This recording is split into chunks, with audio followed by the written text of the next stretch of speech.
మన ఆంధ్రప్రదేశ్ రాజకీయాలు చాలా చండాలంగా, భయంకరంగా, అసహ్యంగా ఉన్నాయి. నాకు రోజు అనిపిస్తుంది, ఈ ఎమోషన్ నాకు రోజు ఉంటుంది. కానీ నిన్న ఒక వీడియో చూసాను చంద్రబాబు నాయుడు గారిది. ఆ వీడియో చూశాక లాస్ట్కు నేను మొక్కే దేవుణ్ణి మొక్కాలంటే కూడా రాజకీయాలలో ముడిపడి ఉండాలా అనిపించింది. చంద్రబాబు నాయుడు గారు కూటమి ప్రభుత్వం ఏర్పడ్డ తర్వాత ఆయన ఫస్ట్ మీటింగ్లో చెప్పిన మాట ఏంటంటే, ఏడుకొండల స్వామి దయ వల్లే నేను గెలిచాను అని. ఆ రోజు నేను నమ్మాను ఆయన మాట్లాడుతూ ఉంటే. ఆయన నిజంగా చాలా మారిపోయారు. రాజకీయాలు పక్కన పెట్టేసి ఇంకా ఈసారి డెవలప్మెంట్ మీద ఫోకస్ చేస్తారు. ఆయన కంప్లీట్గా తన ఫోకస్ అంతా రాష్ట్రం మీదనే ఉంటుంది. ఎందుకంటే ఆల్మోస్ట్ 75 years ప్లస్ అనుకుంటా ఆయనకు. ఈ ఏజ్లో సీఎంగా చేయడమే ఒక పెద్ద టాస్క్. దాన్ని నిజాయితీగా చేయాల్సిన అవకాశం మాత్రమే ఉంటుంది. ఇంకా వేరే రీజన్, ఇంకా ఇక్కడ కూడా రాజకీయాలు వాడితే బుర్ర పనిచేయదు మనిషికి. 75 ఏళ్ల వయసులో ఏం పని చేస్తాయి? ఎందుకంటే he's messed up with many things. ఆ టైంలోనే జైలు నుంచి రావటం, రాజకీయాలలో చాలా స్ట్రెయిన్ అవ్వటం, ఇంత స్ట్రెస్ పడిన తర్వాత కూడా ఆయన ఇంకా రాజకీయాల మీద ఫోకస్ చేస్తారని నేను అనుకోలేదు. ఆయన ఫుల్గా మన రాష్ట్ర అభివృద్ధి మీద వీటి మీద ఫోకస్ చేస్తారని అనుకున్నా. But when he came up with the statement, ఇప్పుడు నేను మీకు ఒక వీడియో ప్లే చేస్తాను, చూడండి. ఈ వీడియో చూడండి. స్వామి పవిత్రతను దెబ్బతీశారు. ఎన్నోసార్లు చెప్పాం. అక్కడ ఎంత దుర్మార్గంగా ప్రయత్నం చేశారంటే అంత దుర్మార్గంగా ప్రవర్తించారు. కడాన అన్న దానంలో క్వాలిటీ ఆఫ్ ఫుడ్ లేకుండా చేశారు. దేవుని దగ్గర పెట్టే ప్రసాదం అపవిత్రం చేసే విధంగా ఓసారి బాధేస్తుంది. నాసి రకమైన ఇంగ్రీడియంట్సే కాకుండా ఎనిమల్ ఫ్యాట్ కూడా వాడారని. ఏది గీకు బదులు ఈరోజు స్వచ్ఛమైన గీదెమన్నాం. చూసారా ఈ వీడియో? తిరుమల మీద రాజకీయాలు చేయడం తగునా చంద్రబాబు నాయుడు గారికి? ఆనం అని ఒక లీడర్ ఉన్నాడు, ఆయన పేరు కంప్లీట్గా నాకు తెలియదు. రోజా మీద పడి ఎప్పుడు ఆవిడ మీద బాడీ షేమింగ్, ఆవిడని అవమానకరంగా మాట్లాడుతూ ఉంటారు. సో ఆయన రాజకీయాల్లో అది ఆయన స్టైల్, ఫైన్, ఆయన ఏదైనా చేసుకునివ్వండి. ఆ వ్యక్తి రోజాకు ఇచ్చిన వార్నింగ్ ఏంటంటే, తిరుమలకి వెళ్ళి రాజకీయాలు చేయకని, ఇంకొకసారి రాజకీయాలు చేస్తే నాలుక చీరేస్తాను, తాట తీస్తాను అని. తిరుమల మీద రాజకీయం చేయటము, తిరుమలకి వెళ్ళి రాజకీయాలు చేయటం రెండూ ఒకటే అని మీ నాయకుడికి మీరు చెప్పాల్సిన అవసరం ఉందండి. ఆనంద్ రెడ్డి గారు, మీరు ఈ విషయాన్ని చంద్రబాబు నాయుడు గారికి కూడా చెప్పాలి. రాష్ట్రంలో కొన్ని పద్ధతులు ఉండాలి పొలిటికల్ పార్టీస్కి. అసహ్యంగా దేవుళ్ళ మీద రాజకీయాలు చేయటం ఏంటండి? తిరుమల వెంకటేశ్వర స్వామి లడ్డు ప్రసాదంలో అనిమల్ ఫ్యాట్ వాడారా? టీడీపీ పార్టీ ఆఫీస్ మీద వైఎస్ఆర్సీపీ వాళ్ళు దాడి చేశారు అని చెప్పేసి నాయకుల్ని, ఎమ్మెల్యేలు, ఎక్స్ఎమ్మెల్యేలను, ఎక్స్ఎంపీలను, ఆస్పైరింగ్ లీడర్స్ని, ఇప్పుడు దేవినేని అవినాష్ చుట్టూ అవి కేసులు ఉన్నాయే. ఆయన నందిగామ ఎంపీ, ఆయన నందిగామ ఎమ్మెల్యే కాదు, నందిగామ సురేష్ అనే ఒక ఎంపీ, ఆయనని అటాక్ చేశారు, ఆయనని అరెస్ట్ చేశారు. We don't have any information about whether he's out or inside. మరి పార్టీకి ఇచ్చిన విలువ మీరు తిరుమల తిరుపతి దేవస్థానానికి ఇవ్వరా సార్ చంద్రబాబు నాయుడు గారు? మీరు టీడీపీ పార్టీ ఆఫీస్ని అటాక్ చేస్తే మీరు అరెస్ట్ చేస్తారు.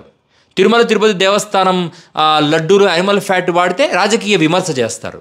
ఇంతకన్నా హాస్యాస్పదమైన, ఇంతకన్నా దౌర్భాగ్యమైన, నీచమైన రాజకీయం ప్రపంచంలోనే ఎక్కడా ఉండదు.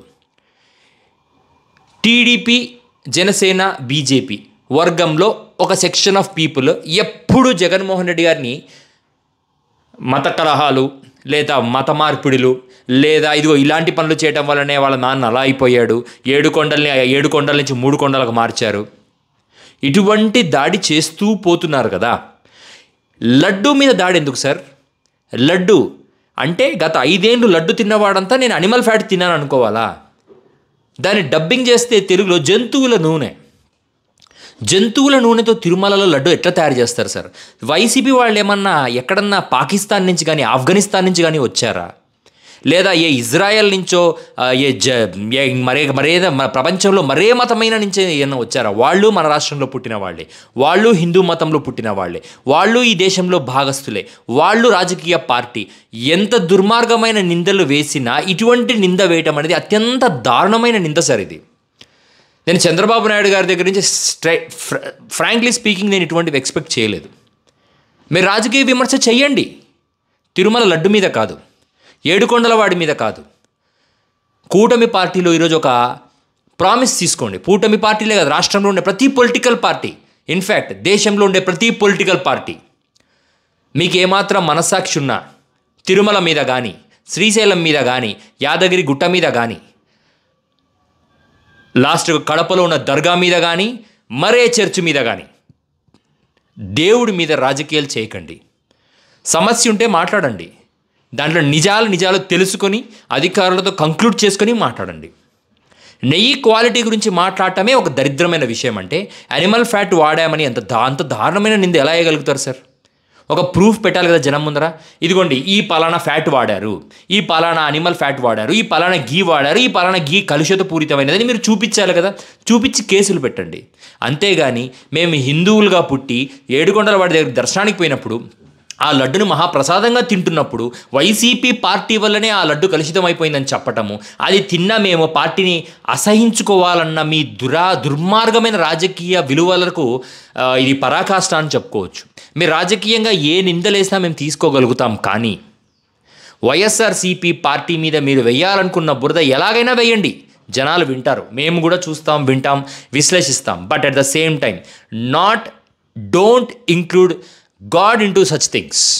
ఏడుకొండల స్వామిని, శ్రీశైలం మల్లన్నను, కడపలో దర్గా స్వామిని, వీళ్ళెవ్వరిని, ఈ దేవుళ్ళు సార్, వీళ్ళందరినీ మేము మొక్కుకుంటున్నాం, వీళ్ళందరినీ మేము మనస్ఫూర్తిగా మొక్కుకుంటున్నాం. ఇటువంటి దేవుళ్ళను మీరు మొక్కుతున్న ఈ దేవుళ్లను మాకు దేవుడికి మధ్యన మీరు రాకండి. రాజకీయాలు టీడీపీ రావద్దు, జనసేన రావద్దు, బీజేపీ రావద్దు, వైసీపీ రావద్దు. మేము దేవుడు చూసుకుంటాం. పరిపాలన బాధ్యత మీకుంది, ఆ పరిపాలన బాధ్యత సక్రమంగా నిర్వహించండి. ఏదైనా సమస్య ఉంటే కేసులున్నాయి, చట్టాలున్నాయి, వాటి ద్వారా పోండి. అంతేగాని రాజకీయ విమర్శలు చేసి మేము ఆ దేవస్థానానికి ఎందుకు వెళ్ళాము, ఆ రోజు తిన్న లడ్డు రైటా రాంగా అని మమ్మల్ని మేము కించపరుచుకునే పరిస్థితికి తీసుకురావద్దండి సార్. చంద్రబాబు నాయుడు గారు, మీరు senior politician cum chief minister for the Andhra Pradesh for almost longest term. ఒక ఇమ్మెచ్యూర్ పొలిటీషియన్ ఇటువంటి స్టేట్మెంట్స్ ఇస్తే మేము తీసుకోగలుగుతాం, కానీ మీలాంటి సీనియర్ పొలిటీషియన్ ఇవ్వకూడదు. Please sir, please restrain from such politics.